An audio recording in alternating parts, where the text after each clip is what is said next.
Hello friends, स्वागत है आपका हमारे यूट्यूब चैनल टेक्निकल एजुकेशन में। आज हम पढ़ेंगे सोल्डरिंग, जो कि इलेक्ट्रिकल का बहुत ही महत्वपूर्ण टॉपिक है। इस टॉपिक के बारे में हमें बेसिक नॉलेज ज़रूर होना चाहिए। इसमें हम पढ़ेंगे कि सोल्डरिंग कैसे की जाती है और सोल्डरिंग कितने प्रकार की होती है। चलिए हम स्टार्ट करते हैं। सोल्डरिंग के बारे में इंट्रोडक्शन इसका हम पहले पढ़ लेते हैं। इंट्रोडक्शन होता है जैसे जोड़ों या टूटे हुए तारों को जोड़ने के लिए सोल्डरिंग की जाती है। बिना सोल्डरिंग किए जोड़ कुछ समय बाद ढीले हो जाते, मतलब सोल्डरिंग के बिना जो जोड़ होते हैं उन कुछ समय बाद वो ढीले हो जाते हैं, जिससे उनमें स्पार्किंग होने की संभावना होती है। सोल्डरिंग के समय समय पर ध्यान रखा जाता है। जिस धातु पर सोल्डरिंग करनी होती है उसका गलनांक उस धातु जिससे सोल्डरिंग करनी है से अधिक होना चाहिए। सोल्डरिंग से तात्पर्य यह है कि जोड़ पर कम तापमान वाली धातु का मिश्र धातु को गर्म करके लगाना। इसे हम क्या कहते हैं? सोल्डरिंग कहते हैं। जैसे कम तापमान वाली धातु पर अधिक तापमान वाली धातु को गर्म करके लगाना, जिसे क्या कहते हैं? सोल्डरिंग या टाका कहते हैं। जोड़ को थोड़ा गर्म किया जाता है, कुछ अधिक तापमान पर सोल्डर को गर्म करके जोड़ पर डाल दिया जाता है, तो यह जोड़ के रिक्त स्थान में भर जाता है। अर्थात जहाँ पे जोड़ होता है वहाँ पे सोल्डर को गर्म करके या पिघला करके डाल दिया जाता है, जिससे क्या होता है? रिक्त स्थान भर जाता है, जोड़ मजबूत हो जाता है और जॉइंट क्या होता है? मजबूत हो जाता है। सोल्डरिंग करने के लिए अभ्यास की अधिक आवश्यकता होता है। जितनी प्रैक्टिस करेंगे उतनी अच्छी सोल्डरिंग हमारी होगी। चलिए स्टार्ट करते हैं सोल्डरिंग में के बारे में हमने इंट्रोडक्शन तो पढ़ ही लिया, अब इसके डिटेल में हम अध्ययन करेंगे। सोल्डरिंग होती है दो समान या असमान धातुओं के तारों के टुकड़ों को उष्मा प्रक्रिया द्वारा तीसरी धातु की सहायता से जोड़ने की प्रक्रिया सोल्डरिंग कहलाती है। जो तीसरी धातु प्रयोग में ली जाती है उसे फिलर धातु कहते हैं। ये क्वेश्चन बहुत ही इंपॉर्टेंट होता है कि फिलर धातु किसे कहते हैं। तो सोल्डरिंग की प्रक्रिया के लिए जो दो धातुओं को जोड़ने के लिए जो तीसरी धातु प्रयोग की जाती है उसको क्या कहते हैं? अपन फिलर धातु कहते हैं। फिलर धातु टिन और सीसा की बनी होती है। तो ये question exam point of view से भी बहुत इंपॉर्टेंट हो जाता है कि फिलर धातु किसकी बनी होती है। तो क्या था? टिन और शीशे की बनी हुई होती है। फिलर धातु का गलनांक जोड़ने वाले धातु से कम होता है। अर्थात फिलर धातु का गलनांक क्या होता है? जोड़ने वाली धातु से क्या कम होता है। ये होती है विद्युत गन, जिसके सहायता से हम सोल्डरिंग की जाती है। ये तो इलेक्ट्रिकल सोल्डरिंग वाली गन है जिसकी सहायता से हम सोल्डरिंग करते हैं, पर हम अधिकतर सोल्डरिंग कहिए या सोल्डर द्वारा करते हैं। इसको हम सोल्डरिंग आयरन कहते हैं या सामान्य भाषा में उसको कहिया कहते हैं। सोल्डरिंग का महत्व, इंपॉर्टेंस ऑफ सोल्डरिंग के क्या महत्व रखती है, इसके बारे में पढ़ते हैं। तारों तथा अन्य धातुओं टुकड़ों के जोड़ों की सोल्डरिंग कर देने से जोड़ को स्थायित्व प्राप्त होता है। अर्थात तार की जोड़ को 95% यांत्रिक रूप से मजबूती मिलती है और उसमें विद्युत धारा का प्रवाह 100% तक संभव होता है। यह वैद्युतिक उपकरणों एवं मशीनों में तारों को जोड़ने की एकमात्र उपयुक्त विधि है। सोल्डरिंग उपकरणों एवं मशीनों में तारों को जोड़ने की एकमात्र उपयुक्त विधि है। अर्थात सोल्डरिंग तारों और जोड़ों को जोड़ने के लिए एक सबसे अच्छी तकनीक या विधि मेथड है। डीसी मशीनों में तारों को जोड़ने के लिए सोल्डरिंग की आवश्यकता होती है। अर्थात सोल्डरिंग मैक्सिमम डीसी मशीन में भी यूज की जाती है, क्योंकि डीसी मशीन में अगर हम जॉइंट कर रखेंगे तो वहाँ पे इलेक्ट्रिसिटी की खपत अधिक होगी और वोल्टेज का कम होने की संभावना हो जाती है। जैसे आर्मेचर के कम्यूटेटर सेगमेंट को जोड़ने के लिए सोल्डरिंग की जाती है। इसके बाद होता है सोल्डर क्या होता है इसके बारे में पढ़ लेते हैं। सोल्डर होता है यह एक मिश्र धातु होती है। इलेक्ट्रिकल इंजीनियरिंग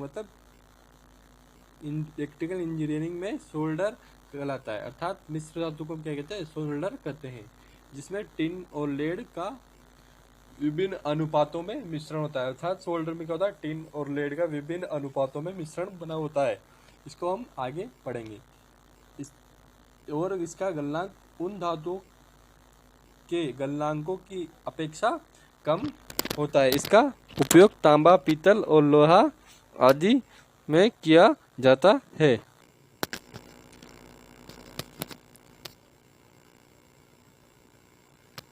और आकार के टुकड़ों या मोटे केबल को जोड़ने के लिए टाका लगाने के लिए किया जाता है, अर्थात सोल्डर का उपयोग क्या किया जाता है, टाका लगाने के लिए किया जाता है, जो हम इसमें पढ़ लेते हैं। सारणी में दिया हुआ है कुछ हमें विभिन्न प्रकार के सोल्डर दिए हुए हैं तथा उनका रेशो या अनुपात दिया हुआ है और उनका गलनांक और उनका उपयोग भी दिया हुआ है। चलिए हम पहला सोल्डर पढ़ते हैं, फाइन सोल्डर। फाइन सोल्डर में टिन का अनुपात होता है 60% और लेड का अनुपात होता है 40%, अर्थात टिन और लेड 60 और 40% के अनुपात में होते हैं। और इसका गलनांक कितना होता है फाइन सोल्डर का, 190 डिग्री सेंटीग्रेड, अर्थात 190 डिग्री सेंटीग्रेड तक यह नहीं जलता है या नहीं पिघलता है और इससे अधिक तापमान पर यह पिघलने लग जाता है। इसका उपयोग कहाँ किया जाता है, रेडियो, टीवी और इलेक्ट्रॉनिक्स के कामों में किया जाता है, अर्थात यह बहुत ही अच्छा सोल्डर है। इसका उपयोग हम सामान्यतः रेडियो, टीवी में करते हैं। इसके बाद आता है सॉफ्ट सोल्डर। इसका सॉफ्ट सोल्डर में क्या होता है, दोनों का अनुपात समान होता है। यह बहुत ही इंपॉर्टेंट क्वेश्चन है, यह अधिकतर एग्जाम में पूछा गया है, अर्थात ऐसे पूछता है एग्जाम में क्वेश्चन कि सॉफ्ट सोल्डर में लेड और टिन का अनुपात कितना होता है, तो 50:50 या 50% 50%। और इसका गलनांक कितना था, 205 डिग्री सेंटीग्रेड। इसका उपयोग किया जाता है इलेक्ट्रिकल विद्युत चालकों को जोड़ने में कामों में किया जाता है, अर्थात इलेक्ट्रिशियन के लिए यह सोल्डर बहुत ही उपयोगी है। अर्थात इसका नाम हमें याद रखना चाहिए कि इलेक्ट्रिशियन में कौन सा सोल्डर काम आता है, सॉफ्ट सोल्डर। इसके बाद आता है चिप सोल्डर। चिप सोल्डर होता है, इसमें टिन का अनुपात होता है 40% और लेड होता है 60%। इसका गलनांक होता है 230%, 230 degree centigrade, sorry 230 degree centigrade. इसका उपयोग किया जाता है सीट मेटल के कामों में, इसका उपयोग किया जाता है। इसके बाद आता है हार्ड सोल्डर। हार्ड सोल्डर बना होता है 33% इसमें टिन होता है और इसमें लेड होता है। इसमें 1% एंटीमनी भी मिला दी जाती है जिससे यह अच्छा होता है। इसमें गलनांक 243 डिग्री सेंटीग्रेड होता है। इसका उपयोग प्लम्बर भारी कार्य के कामों में किया जाता है। सोल्डर कितने प्रकार के होते हैं, सोल्डर 3 प्रकार के होते हैं, कठोर सोल्डर, नरम सोल्डर और सिल्वर सोल्डर। चलिए इनको हम पढ़ लेते हैं डिटेल से। कठोर सोल्डर क्या होता है तो पढ़ते हैं, चलिए स्टार्ट करते हैं। कठोर सोल्डर, कठोर सोल्डर होता है इस सोल्डर का गलनांक अन्य सोल्डर के गलनांकों की अपेक्षा अधिक होता है। इसका उपयोग तांबा, पीतल, लोहा आदि धातुओं के बड़े आकार के टुकड़ों या मोटे तारों व केबल्स के जोड़ों पर टाका लगाने के लिए किया जाता है। स्पेल्टर क्या होता है, यह निम्न 3 अनुपातों में पाया जाता है, मतलब स्पेल्टर अर्थात स्पेल्टर 3 अनुपातों में पाया जाता है। तांबा प्लस जस्ता 50-50% का मिश्रण होता है, उसे स्पेल्टर कहते हैं। तथा 60 तांबा 67-67% और जस्ता 33% का मिश्रण स्पेल्टर कहलाता है। इसके बाद तांबा 50%, जस्ता 37% और टिन 13% का मिश्रण स्पेल्टर कहलाता है। इनका उपयोग प्लम्बर भारी कार्य व शीट मेटल व्यवसाय में ब्रेजिंग करने के किया जाता है, ब्रेजिंग करने के लिए किया जाता है। इसके बाद आता है सिल्वर सोल्डर। सिल्वर सोल्डर क्या होता है, इसका गलनांक स्पेल्टर के गलनांक से कम होता है। इसका उपयोग सोना, चांदी, जर्मन सिल्वर आदि धातुओं की वस्तुओं को टाका लगाने में किया जाता है, अर्थात कठोर सोल्डर को ही हम स्पेल्टर सोल्डर कहते हैं। इसके बाद आते हैं, हम पढ़ लेते हैं सिल्वर सोल्डर का उपयोग या इसका किस किस अनुपात में कौन कौन सी धातु मिलाकर इसका उपयोग कहाँ कहाँ किया जाता है। इसके लिए हम एक सारणी की सहायता से इसको समझेंगे। चलिए समझते हैं।